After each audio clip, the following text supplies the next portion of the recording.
Hi there, I'm Tony Lee, and this is Hot Flasher, your daily menopause podcast that serves up fresh news, research, and wellness tips.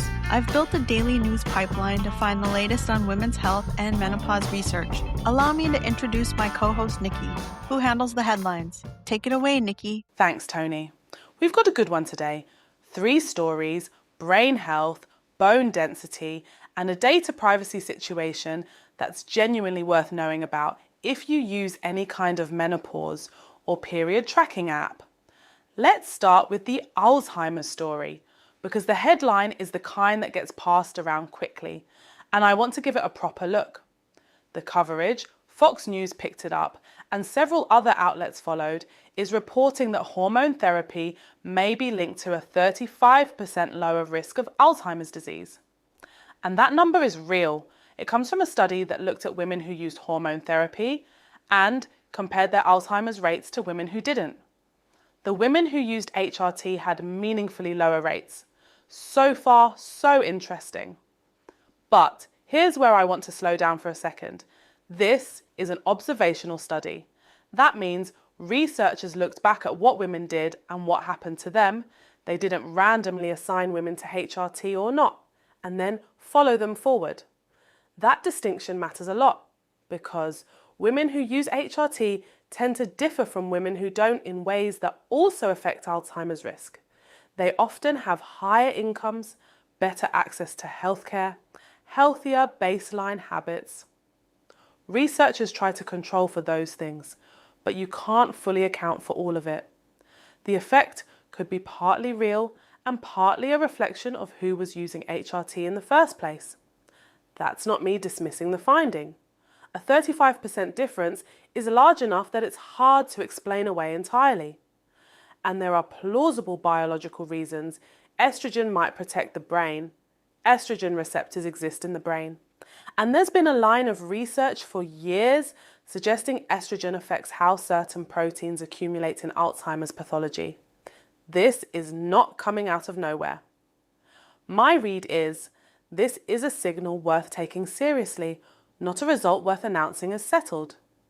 The kind of evidence your doctor might review on a tool like Open Evidence would show a consistent pattern here, multiple studies pointing in the same direction, but also consistent uncertainty about cause and effect. Whether hormone therapy actually prevents Alzheimer's or whether something else is doing the work is still genuinely an open question. What I don't want is for women to start or stay on HRT specifically to prevent Alzheimer's based on this. And I also don't want women who need HRT for other reasons, sleep, hot flashes, bone protection, quality of life, to feel like the brain question is settled against them. It isn't. The brain health picture for HRT is more promising than the conversation of 10 years ago suggested.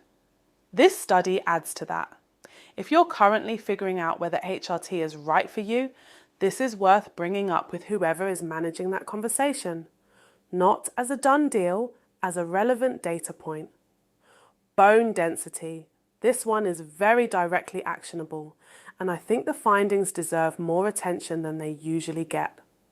A new systematic review and meta-analysis published in the NAMS journal, Menopause, pulled together research on high-intensity training, impact training, and strength training, and looked at what happens to bone density in postmenopausal women who do these things. A meta-analysis, just to be clear on terms, pulls the results from many studies to get a clearer overall picture than any single study can give you. The conclusion, yes, these types of exercise do increase bone density in postmenopausal women. High-intensity work, impact-based exercise, and strength training all showed positive effects. The evidence is real. Now, the researchers were careful to point out that the effect sizes were small. I want to be honest about that, rather than just lead with the good news. Small effect size means the improvements are statistically real, but not huge. We're not talking about bone density bouncing back to what it was at 30. We're talking about measurable gains, enough to matter, particularly when you consider that the alternative is the gradual bone thinning that happens after menopause without intervention. The reason this matters so much is that bone thinning after menopause is one of those things that's completely invisible until something goes wrong. There's no pain, no obvious symptom. You don't know your bones are becoming more fragile until a fracture happens. And for some women, that fracture is a hip fracture in their 60s or 70s that changes everything. This is not a theoretical risk, so even a small effect from exercise is meaningful.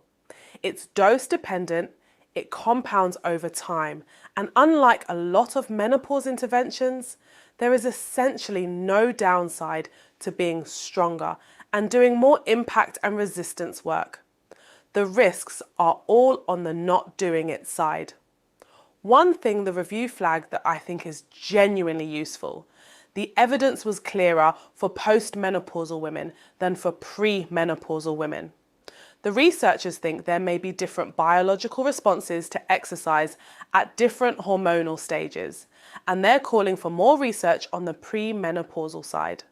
So if you're in perimenopause and wondering whether to wait or start now, the evidence is strong enough to just start. The other thing worth saying, it wasn't one type of exercise that won. Impact training, things like jumping, bounding, higher impact cardio, and strength training both showed up. If you've been doing only one, the research suggests there's probably benefit in combining them.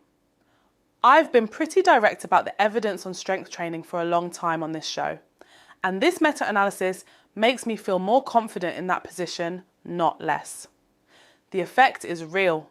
The mechanism makes sense. The only caveat is that it won't replace other interventions if your bone loss is significant. This is a conversation to have with your doctor alongside whatever else is happening with your bone health. But the idea that lifting weights protects your bones is not hype. It's solid. The menopause app data story is the one that has me most concerned today, and it's the one I'd least want to bury at the end. The Independent published an investigation finding that menopause apps, the kind many women use to track symptoms, cycles, sleep, and other health information, have been selling that data. Not vague aggregated information, intimate health details, symptom logs, information about bleeding, pain, mood, sex. And this isn't just historical. The reporting says it's still happening. Women who use these apps are often sharing information they wouldn't share with their doctors. The apps feel personal and private. That's the whole point of them. They're a place to track what's happening in your body in an honest, detailed way. And that data, it turns out, has commercial value. It gets sold to third parties, advertisers, data brokers, health companies, sometimes with disclosure buried in a terms of service document no one reads, and sometimes without any meaningful disclosure at all. This is a structural problem with how health apps are regulated. And I want to be direct about that. In most countries, including the US, period and symptom tracking apps are not classified as medical devices, which means they don't fall under the same privacy protections as your actual medical records. HIPAA, the US health privacy law, doesn't cover them, so the companies can legally sell what you share, and many of them do. The practical question is what to do with this information. A few things worth knowing. Check the privacy policy of any app you currently use. Specifically, look for language about third-party sharing, partners, or data monetization. If you can't find a clear statement that your data is not sold, assume it might be. Apps that charge a subscription fee are more likely to have a business model that doesn't depend on selling your data. Not a guarantee, but a reasonable heuristic. If you're logging sensitive information, details about your sex life, pain levels, mental health symptoms, and you'd be uncomfortable with a stranger reading that, it's worth thinking about what you're willing to share in an app versus a private document or a journal only you can access. I'm not telling anyone to stop using these apps. Tracking symptoms is genuinely useful, and for a lot of women, the apps make that easier than anything else. But the value of tracking your data only exists if the data is actually yours. Right now, for a lot of women using a lot of apps, that's not guaranteed. Thanks for listening to Hot Flasher. We're back tomorrow with more, so don't forget to subscribe. See you tomorrow.